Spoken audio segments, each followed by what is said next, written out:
Vous étiez dans votre vingtaine dans les années 80. Quels souvenirs avez-vous de votre vie de jeune homme dans l'Union soviétique finissante?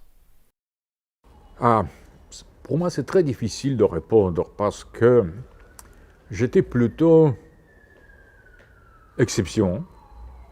Parce que à partir du début des années 80, j'ai changé totalement l'identité. Tout en étant à l'intérieur de l'Union soviétique, avec le passé de l'éducation à l'école normale socialiste, avec les parents socialistes et communistes normands, quoi, j'ai refusé totalement cette identité à l'âge de 18 ans, 17-18 ans. J'ai échangé cette identité d'un jeune homme soviétique contre le jeune homme anti-soviétique, anti-libéral et traditionnaliste.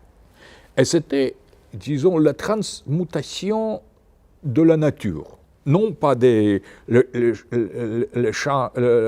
changement des idées ou des opinions, mais c'était en quelque sorte émigration ontologique vers l'autre monde, de la théologie, de la tradition, des symboles, de la chimie, des sciences traditionnelles, le monde de Guénon, d'Evola, de la révolution conservatrice. Et donc, c'était émigration à l'autre monde. Et j'ai haïssé totalement l'Union soviétique. J'ai haïssé marxisme, matérialisme, la science, le monde moderne. Et quand le mur de Berlin s'est tombé, j'ai vu en ça rien que des signes des temps. Ce que la fin du communisme comme la fin de Kali Yuga en quelque sorte. Parce que pour moi, je suivais les idées d'Evola et de Guénon, que c'était la règne de la quatrième caste prolétaire.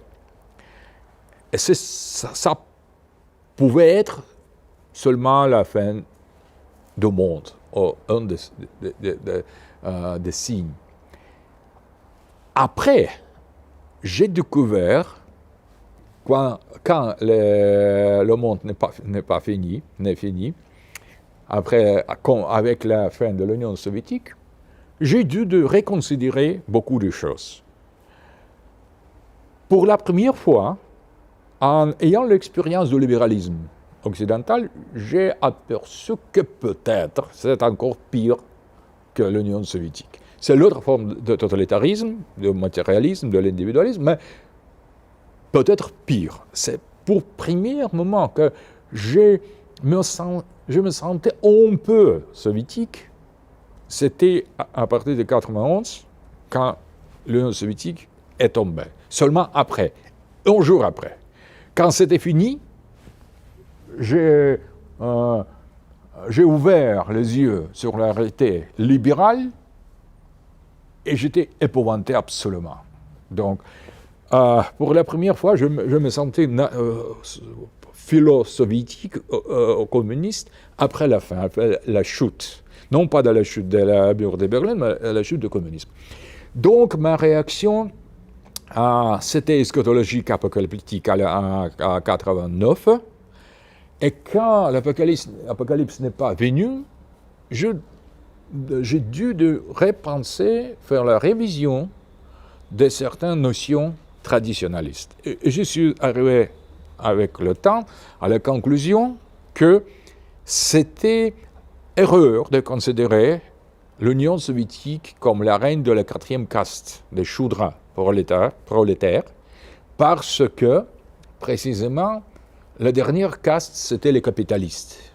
C'était les libéraux qui sont hors caste. Ils sont non pas travailleurs, à troisième caste. Dans la société indo-européenne, c'était les paysans et non pas prolétaires. Prolétaires n'existaient pas. Donc, j'ai fait la considération et maintenant, je vis en attendant la fin du monde libéral, qui pour moi sera la vraie fin de la Kali Yuga, parce que pire que le libéralisme, peut-être seulement une version que nous ne connaissons pas de libéralisme même. Parce que le libéralisme est le mal absolu, total, dans tous les aspects. Et même en faisant comparaison entre le système soviétique et le libéralisme actuel, je vois certains traits traditionnels dans l'Union soviétique. C'était précisément qui était aux sources de mes intuitions sur le national-bolchevisme, qui était partagé par mes amis conservateurs de l'Europe, par Alain Debenois, par Claudio Muti et par les autres. Donc, le national-bolchevisme, c'est ça, c'est précisément comparaison d'un point de vue de traditionnalisme de deux formes politiques modernes, socialisme et libéralisme. Toutes les deux sont modernes et donc mauvaises, mais c'est, cette comparaison à l'intérieur du mal. Et quelle forme du mal est plus mauvaise? Et finalement, je crois que qui tient mieux dans la modernité, c'est mauvais. Qui a vaincu finalement dans la guerre froide. Cette partie-là est plus mauvaise. C'est mon opinion métaphysique parce que j'ai vécu la fin de l'Union soviétique et la chute de la mur de Berlin, précisément métaphysiquement, eschatologiquement, disons, comme le traditionnaliste et comme le témoin de la tradition, en quelque sorte. Quelles ont été, selon vous, les causes internes et externes de la chute de l'URSS? Je crois que, finalement, philosophiquement, je suis arrivé à la conclusion que raisonner avec les causes, c'est trop moderne, ce n'est pas vrai. Parce qu'on ne sait jamais les vraies causes, précisément parce que les vraies causes sont au futur. Les vraies causes ne sont pas au passé. Les vraies causes se trouvent dans le futur. Ce sont les causes finales, précisément oubliées avec le commencement de la modernité. Mais l'explication des événements par la chaîne causale n'est pas correcte sur tous les aspects. Donc, nous devons envisager la fin de l'Union soviétique pour quel but? Et non pas par quelle raison. Parce que tout s'oriente vers la fin du monde, vers la fin de l'histoire, si on parle avec Hegel.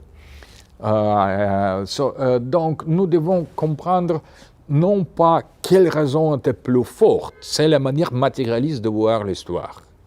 Mais pourquoi? Pour quelle raison? Quelle est, disons, la providence divine qui a laissé cet événement de se produire? C'est précisément ce que nous devons, à mon avis, comprendre. Parce que l'histoire est ouverte. Et je suis sûr que la fin de l'Union soviétique, c'était pour quelque chose. Absolument, il y avait certaines raisons, mais plus important, c'est comprendre pour quelle fin cela s'est produit. Et je crois que, par exemple, on voit qu'après après la chute de l'Union soviétique, on a reçu deux réponses sur le but de cette chute. Actuel et potentiel ou virtuel. Réponse actuelle était pour aller encore plus loin en enfer. Et c'était précisément illustré par les années 90 en Russie. Se transformer en libéralisme au pays libéral et donc avancer vers la déhumanisation, de perversion, confusion et désacralisation. Parce que le libéralisme, finalement, c'est l'atomisation plus avancée de la société et la dictature plus efficace en quelque sorte, moins ouverte, plus cachée, plus secrète, mais plus efficace. Je crois que finalement on a reçu cette réponse, et cette réponse précisément a été rejetée par notre peuple, par notre histoire, par notre société. Donc, ce n'était pas le but de détruire l'Union soviétique pour instaurer la démocratie libérale occidentale. Si ce n'est pas le but, ici, cette réponse a été refusée par le peuple, par notre histoire. Donc, l'autre réponse devait être considérée comme juste et vrai. Je crois que l'autre réponse était se débarrasser de l'Union soviétique pour recréer la société traditionnelle russe, avec l'Église, avec les valeurs traditionnelles. Et c'était en quelque sorte, le symbole de l'apparition de Poutine, qui a arrêté la destruction qui continuait à l'époque de Yeltsin de la Russie. Elle a dit, assez, nous n'allons plus dans le sens de l'Occident. On fait le retour à notre identité. On va assurer notre souveraineté. C'était l'autre réponse. Donc, dans ce sens, si nous acceptons ça, ça change tout. Donc, notre Union soviétique s'est écrasée pour laisser l'espace de réorganiser l'ordre russe, l'ordre orthodoxe chrétien, l'ordre impérial dans l'espace libre du système communiste. Je préférerais évolution dans ce sens eurasistement à l'histoire russe passe par les ruptures. On détruit la continuité, mais finalement, après, d'une manière ou d'une autre, on fait le retour à l'identité de la Russie. Donc, je crois que la fin de l'Union soviétique, c'était précisément pour ouvrir la possibilité de recréer l'ordre eurasiatique, retourner, donner la possibilité, libérer le chemin pour le retour au sacré de la Russie, à notre tradition, à la nôtre tradition, à la nôtre identité, à la nôtre religion et à notre mission dans le monde, qui n'est pas communiste, qui n'est pas peut-être orthodoxe, tsariste dans la forme de passé, mais nous avons la mission. J'appelle ça mission eurasiste. Ce n'est pas la répétition de même, c'est à chaque niveau historique, cette mission obtient sa propre forme.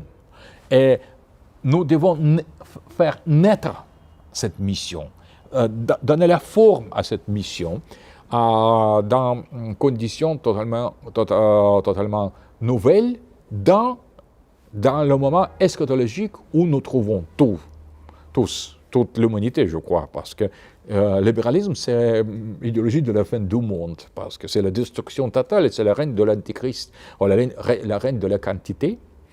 Et la Russie d'aujourd'hui doit accomplir la mission dans cette lutte contre le monde de l'Antichrist avec les autres peuples qui luttent contre le même ennemi comme nous. Je crois que si nous considérons la fin de l'Union soviétique dans l'optique du futur et non pas du passé, on peut comprendre mieux, beaucoup mieux, la chaîne des événements qui s'est déroulée précisément dans ce temps-là. Vladimir Poutine a un jour déclaré que celui qui ne regrette pas l'Union soviétique n'a pas de cœur, et que celui qui voudrait la recréer n'a pas de tête. Que vous inspire cette réflexion ? Absolument correct, je crois, parce qu'on ne peut pas refaire quelque chose qui est déjà passé, et plus que cela. On pourrait, je crois qu'il est plus facile de restaurer l'empire orthodoxe et monarchique qu'est l'Union soviétique. On peut faire le retour au passé. Maintenant, on est passé à l'éternel, à certaines formes platoniques. On peut, parce qu'il existe. Pour moi, les idées existent. Et les idées sont les exemples à imiter. Les idées sont en quelque sorte... L'empire russe existe dans l'éternité, dans le ciel des idées. On peut restaurer ça, mais je crois que l'Empire soviétique, c'était en quelque sorte simulacre ou imitation de cette paradigme impérial russe. Donc, je crois que en même temps, simulacre ou image, toujours à deux côtés. D'un côté, c'est l'image de paradigmes qui existent éternellement, mais d'autre côté, ce n'est que l'image. Donc c'est disons, double nature de signe. Signe montre quelque chose. Et en même temps, ce n'est pas quelque chose lui-même, le signe. Pour restaurer, la fin de l'Union soviétique, c'était la fin de signe, de symbole du grand empire. Et celui qui n'a pas le cœur, seulement celui qui déteste la Russie, qui déteste nous, notre identité, notre histoire, notre civilisation, notre Église, nos valeurs, seulement celui peut détester ou ne regretter pas la fin de l'Union soviétique parce que c'était l'image de l'Empire, l'image. Mais celui qui veut restaurer cette image sans faire la critique de cette idéologie matérialiste, russophobe, génocidaire qui était le bolchevisme, ils n'ont pas la tête. Donc, et plus que cela, pour l'Union soviétique, c'était la création de l'histoire russe, mais de certaines volontés de faire des premiers bolcheviques. Il était les démons, mais il était les démons avec certaines ampleurs. Il était grand démon. Les gens qui veulent restaurer l'Union soviétique sont tellement faibles, et tellement faibles intellectuellement, politiquement, personnellement, ceux qui sont les nains. Ils ne sont pas même les démons, ils sont les médiocres, les gens douloureux. Mais pour restaurer l'Union soviétique, nous avons besoin de la génération de certains démons, des êtres démoniaques qui nous manquent, grâce à Dieu, je crois. Donc, ce n'est pas réaliste, parce que pour créer l'Union soviétique, on a dû avoir grande volonté, titanique, comme Ernst Junger disait. On a eu besoin des titans, et maintenant on a des nains. Communistes aujourd'hui, c'est risible à mon avis. Ce sont les pauvres, peut-être bien intentionnés, mais ils sont nains. Et je ne crois pas que de ce côté-là, peuvent apparaître les grands hommes, les vrais grands créateurs. Je suis sûr que ça sera des traditionalistes et des conservateurs, ou des populistes de nouvelle génération qui peuvent venir à la juste critique du libéralisme de gauche et de droite en créant, en unissant deux formes de